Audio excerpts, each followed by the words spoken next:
Welcome back to Mock, where we take a look at someone else's mock draft. And I'm mocking, giving you my views, thoughts, and opinions. Today we're looking at PFF's own Trevor Sakama.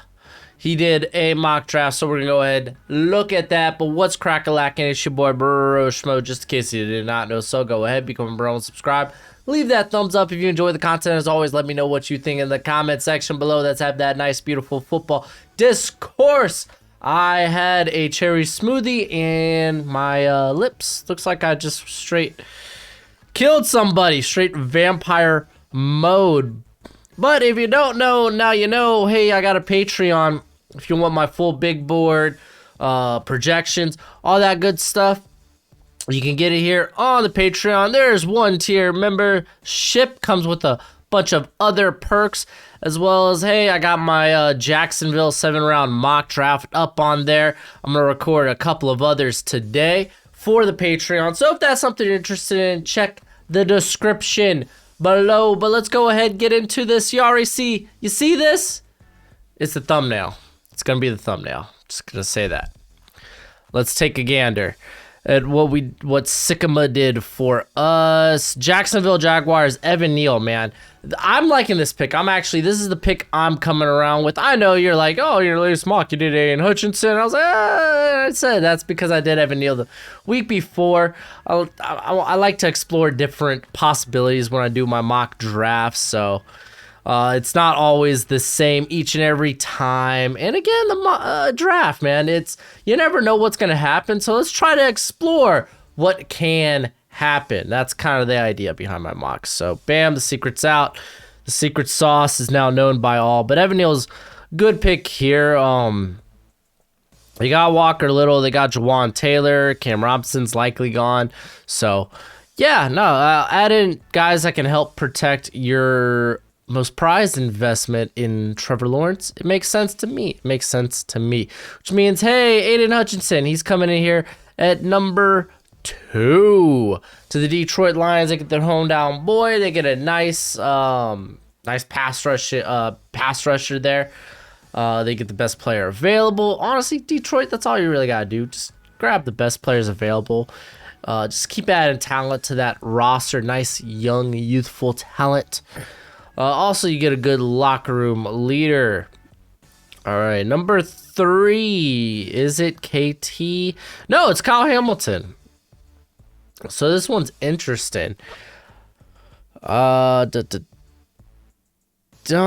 like reading through this. This is my first time seeing it, so don't mind me. There's an unpredictable element to those in power in Houston.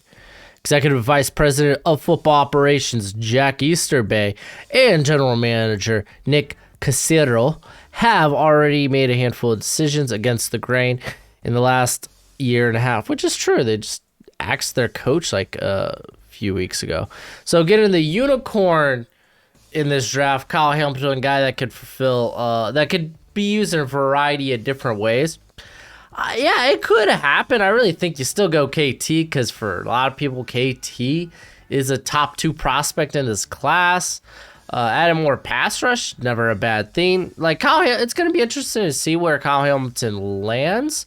I know some people, you're going to get people that are so in love with Kyle Hamilton, they're like, to hell with positional value, and then you're going to get the guys that are like, positional value matters. We're not going to spend that much on a safety 3rd overall. Like, I'm kind of in the middle ground here. But hey, man, if he's the top guy on your board, then go for it. Oh, man, I was just about to say, does that mean the Jets get... Wow, I was thinking the Jets were going to get KT, so KT's falling to 5 here. They get Icky, Ekemikwanu. Hey, man, there are rumors people are stupid high on Icky, and I don't blame them. But, yeah, pair him up with Mekhi Becton. You got Elijah Vera Tucker, Connor McGovern there. Then you're really just kind of looking for a guard. Maybe you move George Fant to guard. You can play Icky at guard, too. Easy breezy. But, yeah, that offensive line would be pretty darn near complete. So, yeah, no, I like this pick. And then we saw KT coming to the Giants here at number 5. All right. Hey, dude, if KT falls here, then yeah, I don't mind rolling the dice on maybe the Panthers take Charles Cross. Then what? We get Tyler Linderbaum at number 7. That's a-okay. If they don't, maybe we go with Cross because we're like, hey, we need tackle more or better positional value than a guard center.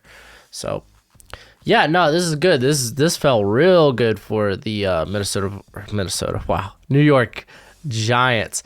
But the Panthers, they go Charles Cross.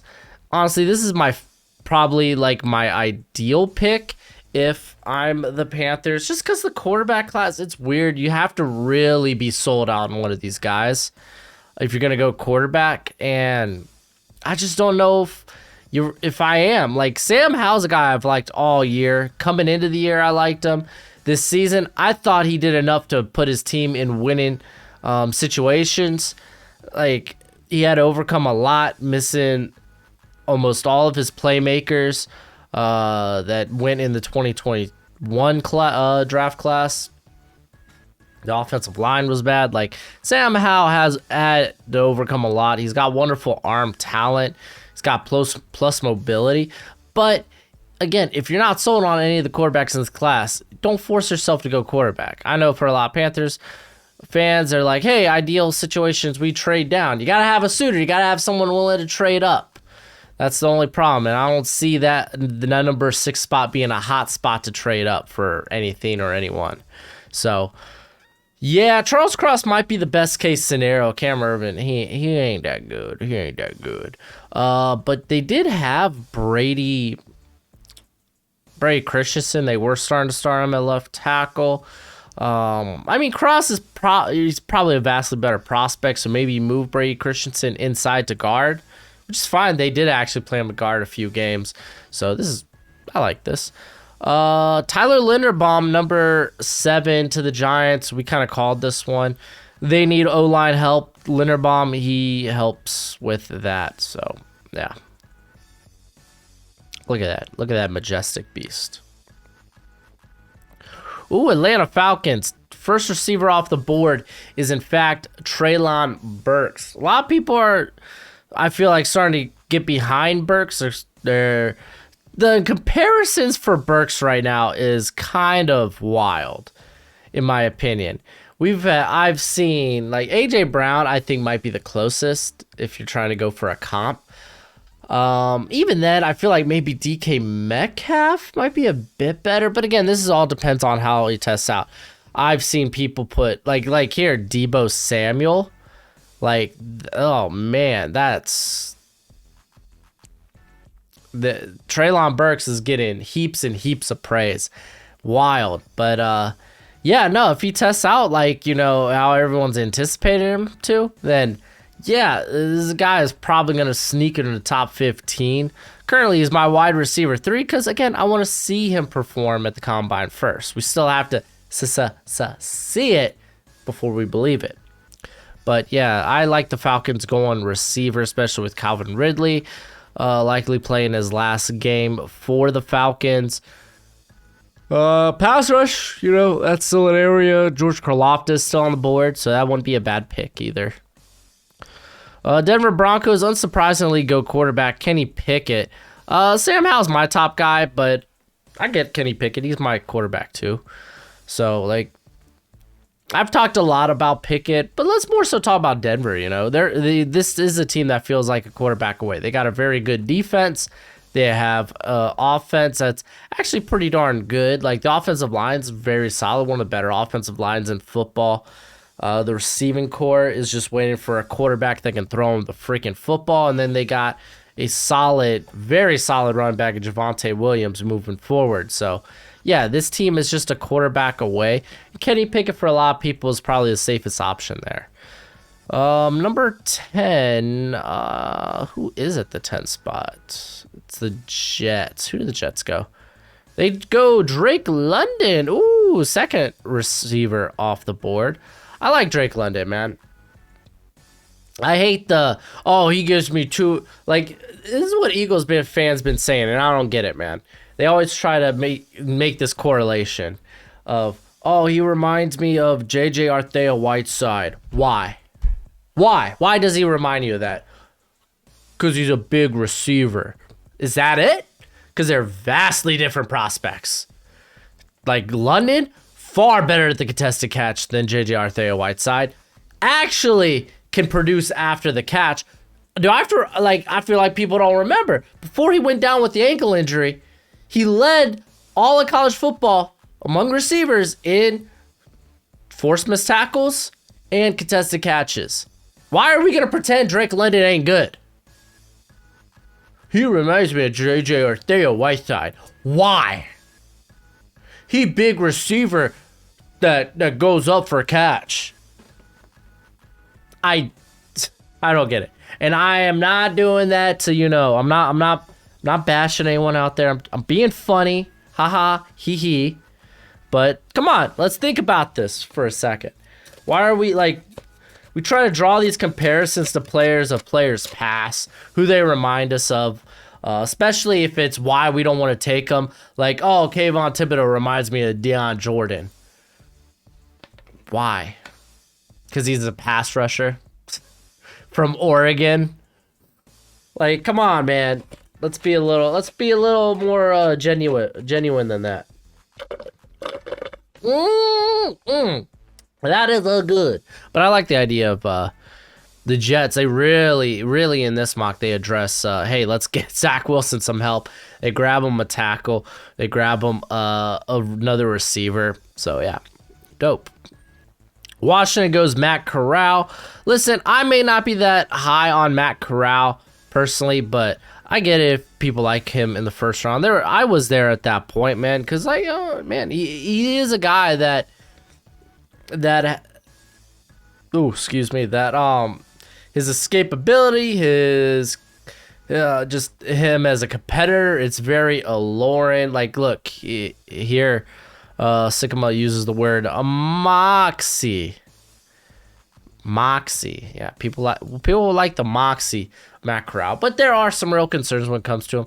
But I think he would be a guy you could I get it. Watching you could probably start him right away over Tyler Heineke. If you think he's better than Tyler Heineke, then yeah, go right ahead, draft him. Washington's in an interesting predicament here where. This is another team that feels like maybe they're a quarterback away from being a real contender. Minnesota Vikings take Derek Stingley. He falls here to Minnesota. This is great value. I say it all the time.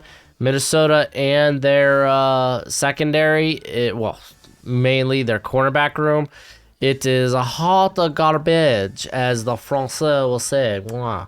Yeah, it's not that good there. They got Cameron Dancer. That's about it. Chris Boyd is a special teams player at best, and Harrison Hands, we haven't seen a lot of them.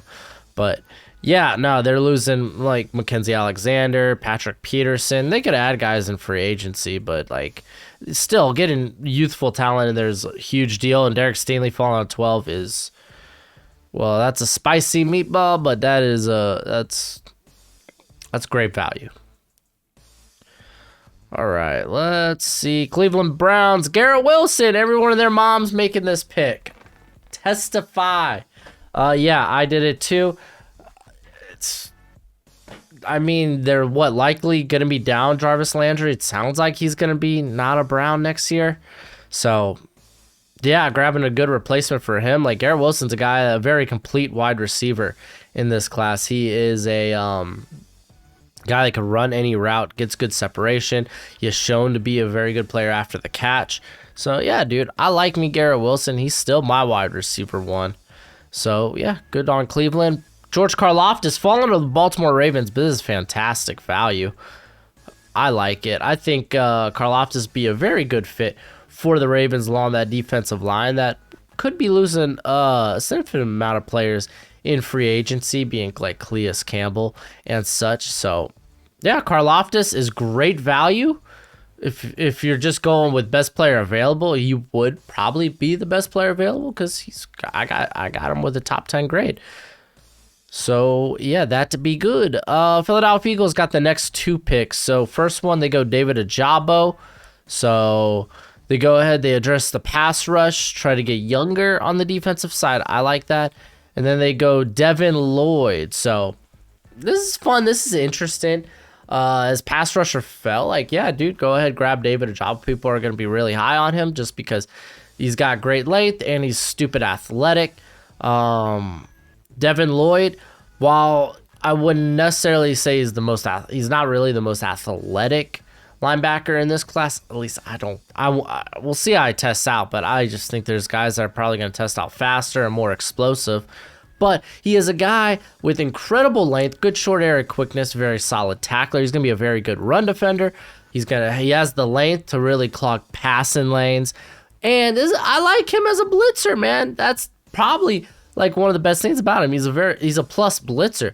Whether he's doing it like off stunts, if he's like gonna be like the extra man in a blitz, or if he's just saying, hey, I'm gonna hop down on the defensive line for this snap, so move over and I'm gonna go and get after it. So I do like him in that regard. So very, very good 2 picks here. I wonder if they'll go corner with their final pick, because I think corner is kind of a big issue too. What do we got for the Chargers? Jordan Davis. Jordan Davis is kind of like, I don't want to say a lazy pick. We all know the run defense isn't that good. Linval Joseph's up there in dog years. So Jordan Davis would be a good fit. A team that likes to sell out to stop the pass. It's going to be nice to get good, meaty run defenders there on the interior. I mean, he could go a lot higher because NFL teams might fall in love with how explosive he is. For a guy that's like 6'6", what is he? 360? Is he still that big? Jeez, that is a big boy. This one's interesting. New Orleans Saints go George Pickens. I don't disagree with this. Pickens, he probably would be talked about as more of a first round pick if he didn't get hurt. Like, he's got prototypical wide receiver size. And I mean, we saw the bits and pieces like down the stretch as Georgia used him, but not a lot down the stretch. But we saw him like go up, make those catches. Like, the dude's a competitor. Like, he'll go up and get a jump ball. No kidding. He made a few highlight catches, like that diving catch out in front of him against Bama was just beautiful. Like, yeah, maybe, like, someone said I was being too low on him, and I'm like, I'm not being low on him. We just haven't seen him this year, but it's, maybe I am, man. Maybe he deserves a bit more loving. So I don't know if I'd put him above guys like Chris Olave and Jameson Williams, though. That's a tough call. But I like the pick here for the Saints. Trent McDuffie going to the Philadelphia Eagles. So they use defense on all their picks. They go with a guy that I think he's probably going to be a good fit for Gannon's defense. I'm trying to think. Like, Booth is here.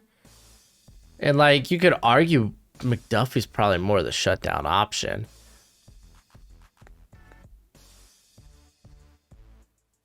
Oh, wow, man. Everyone talks about him. Like, hold up. See, this is funny because I didn't know this. Like, in high school, the dude was such a athlete. Like, that 10.8, 100 meter. Because one of the things is people worry about is long speed, which is interesting. And then, I mean, on the long jump, that's wild. I mean, that just shows explosion, And I don't think explosiveness is I talk about a short area quickness. So explosiveness is not something I really am concerned about, but like long field speed, maybe. I didn't know he was a track guy. This is why you got to do all your background research, man. You got to go deep, deep, deep into these guys' past. Like UCLA's Sean Ryan he used to do track and field as well. He was doing the discus and the shot put in high school.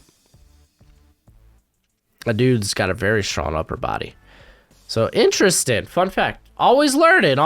But good pick by the Eagles. Pittsburgh Steelers, Sam Howell, my boy, my QB1. He's going here. This is great, dude. This guy is easily a plug and play I think he's ready for the NFL game. You could throw him out there and see what happens, and even better, you're doing it with a team that's actually got a little bit more than those teams in the top 10 picking. They're built around a little bit more. He's got fabulous receivers, and you got Chase Claypool, you have Deontay Johnson, maybe Juju comes back. If not, they still got James Washington. I think, is he a free agent? I don't know. But having Najee Harris, Pat Freiermuth, like he's got wonderful receivers. The offensive line, you expect them to play better because, I mean, they were starting rookies at left tackle and center and Kendrick Green and Dan Moore. But you got Kevin Dotson there who's been very good. So, yeah, I mean, and the defense, granted, the secondary, like for the most part, the secondary took a step back last year. But you got to expect them to at least be better than they were this past season. So, like, I don't know, man. This is a better predicament than a lot of other a lot of other rookie quarterbacks are being thrown into. Nakobe Dean is such an interesting pick here for New England, though. Man, he really is. Because if, maybe, do you use him maybe as like a Jamie Collins? Because, well, I mean, I guess you'd be using him more in the Bentley role, but yeah, no, Nakobe Dean, like, this is good value here for the Patriots.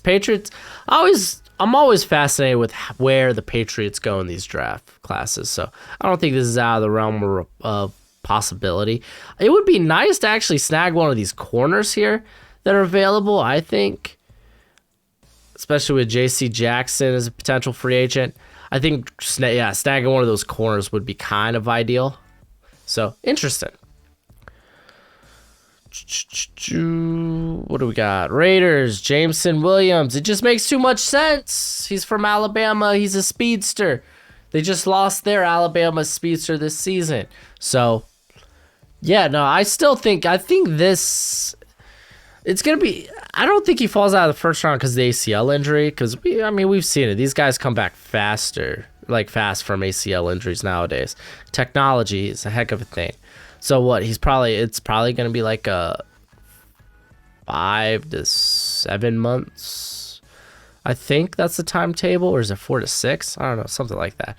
But, yeah, no, this is a good pick. I think I made it in my own mock. The Arizona Cardinals go Drake Jackson. Interesting. He's the next edge off the board.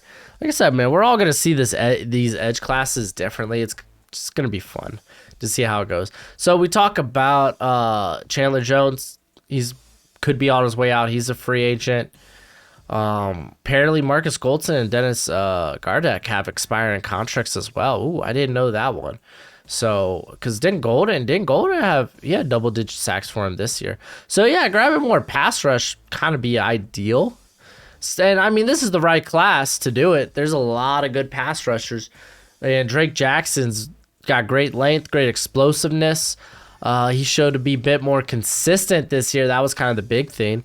So, yeah, man. I'm telling you, man, Drake Jackson, his high-end reps are just freaking things of beauty. Kenyon Green going to the Dallas Cowboys. Ooh, this one's interesting.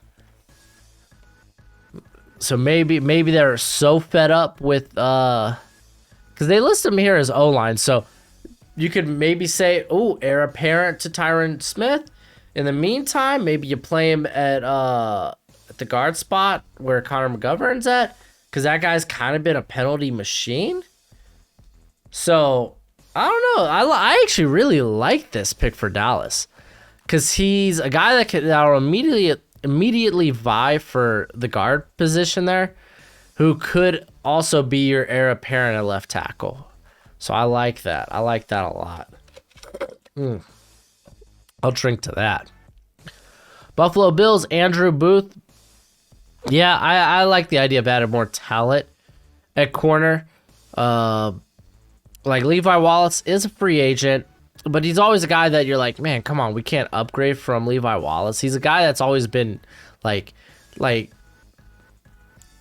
would say he's good enough to be a starting corner in the NFL, but he's always a guy you feel like you can upgrade, you know? And then Dane Jackson, he's he's been okay, but I think he's better suited as a depth piece. So Andrew Booth, wonderful athlete. He's going to test out great, and he ended the year hot. So yeah, this is a good pick for Buffalo. The Titans go Bernhard Ryman. So talk about Taylor Lewan might not be in Tennessee next season, depending on what the Titans want to do with cap space. They do got Radens. Yeah, what was his name? Oh my gosh, from North Dakota State. Oh gosh, I can't believe I'm blanking. Tennessee Titans. Yeah, let's go depth chart. I want to say Quidden Radens, but that's not it. I know that's not it. I'm going to see it, and I'm going to, like, slap my head. Where you at? Dylan Radens. Okay. So they do have him. Granted, they've played him at guard. He had one go, I think, at left tackle, but that was against the Niners and Nick Bosa. That was a tough contest. David Quisenberry has been pretty good at right tackle for the Tennessee Titans. So you grab Ryman, man. I guess if you move Radens, play him in one of the guard spots, depending on if Saffold stays with the roster, or maybe they don't think Nate Davis improves. Like, the guy's been a phenomenal run blocker. Like, Nate Davis, I think, is quality. I don't think you just give up on Nate Davis. And I wouldn't say he's the worst part of that line. I would say him and Saffold have been pretty all right. Ben Jones has been good. So, interesting pick. I'll say that. It's interesting. It's not without merit. Tampa Bay Buccaneers go Roger McCreary. I would say right now my favorite pick here is Jahan Dotson, but Roger McCreary, I also like that one a lot because I like the idea that Tampa Bay, they're in love with Auburn cornerbacks who are like Carlton Davis. He's about to be a free agent, but Auburn cornerback. Pair Roger McCreary up with Jameel Dean, Auburn quarterback. So I really like that idea. This is probably my second favorite option right now. And then we got Jahan Dotson going to the Green Bay Packers. It was very evident that there isn't a viable, or at least a consistent, number 2 on this roster. Some people are like, Alan Lazard's been all right. Yeah, he's been okay. But I think receivers in the matchup versus the Niners, outside of Devontae Adams, the rest of the Packers receivers only had like 6 yards. That's wild. That just says, hey, Aaron Rodgers, he doesn't trust the rest of the supporting cast. Like, yeah, they need to add to that. Like, Amari Rodgers is supposed to come in and kind of like be this awesome slot option, and he barely really cracked even the special teams this year. So, yeah, I do think John Dot, like, getting a receiver at 28, especially if one falls to you, hopefully, like Jahan Dotson would be kind of awesome. Max Mitchell's so interesting here for the Cincinnati Bengals. This is the guy I guess Trevor is interested in, the guy that he likes. Another guy that could blow it up at the combine, man. I've consistently talked about Bernhard Ryman and Trevor Penning, though Max Mitchell could be another one of these guys, man. He's another dude that is a super athletic tackle there. He's got a lot of experience under his belt. So, yeah, no, he'd be a good fit for the Bengals. Right now, I got a 3rd round grade on him. I don't feel like doesn't have the upside of guys like Trevor Penning or Raymond, but I do like featuring someone like this. Like, hey, this is a guy definitely to watch out for. So, be interested to see how he does his Senior Bowl. And then the Miami Dolphins, Trevor Penning, this ain't bad. Don't start him right away. Bring in free agents. And then season this guy up a little bit. Because I don't want to Austin Jackson him to the Wolves, you know? But I don't mind this, especially if none of the receivers, I think at this point, Chris Olave might be the only guy still left on the board, right? I would take Olave at this pick in a heartbeat over Trevor Penning. I'm just going to say that. But I think that's interesting that Olave might, I might have to go back and check. I think Olave is still on the board. So, yeah, but still receivers, they flew off the board. I would love this pick to be a receiver. Just added more firepower for Tua. But I'm not opposed to Trevor Penning. If those guys are off the board, in this case, Olave is still there. I'd rather Olave. But, yeah. But I'm not opposed to Penning, you know, if we're not going to throw him to the Wolves. Jaquan Brisker, Detroit Lions. This one's pretty solid. They do need a safety. Brisker was actually in my mock draft. I thought about going with Jaquan Brisker. I think, who did I end up going? I think I ended up going Daxton Hill, right? I think, because I thought maybe they'd look more for a center fielder. But Brisker is a guy that maybe if you're going to go with more of a too high approach, which has actually been very popular this year in the NFL, that, hey, Brisker would be solid, dude. He's got in comparisons to John Johnson and Adrian Amos, so pretty solid. Kansas City Chiefs, they get Ahmad Sauce Gardner. I didn't know. I forgot he was still on the board. That's wild. I don't think he goes here at 32. I don't think he'll be here. But if he is, holy moly, that's a hell of a pick. Yeah, no, like, wow, gosh, that would be great. But yeah, I don't see how he falls here. I feel like he doesn't fall out of the top 20 at the very least. Like, it's always possible for players to fall, but it's hard to see Sauce fall that far. I don't know. You let me know what you think in the comment section below. We had guys like DeMarvin Leal not make the cut on this mock. No Trevon Walker, Arnold Ebiketie, Malik Willis. Apparently he is the black sheep now of the quarterback class. Chris Olave probably being I think the biggest name that missed the cut here. You got Kyer Elam as well. So let me know what you think. That's it for the video. Go ahead and do that YouTube thing as always. Until next time, you be easy, my friends. Later.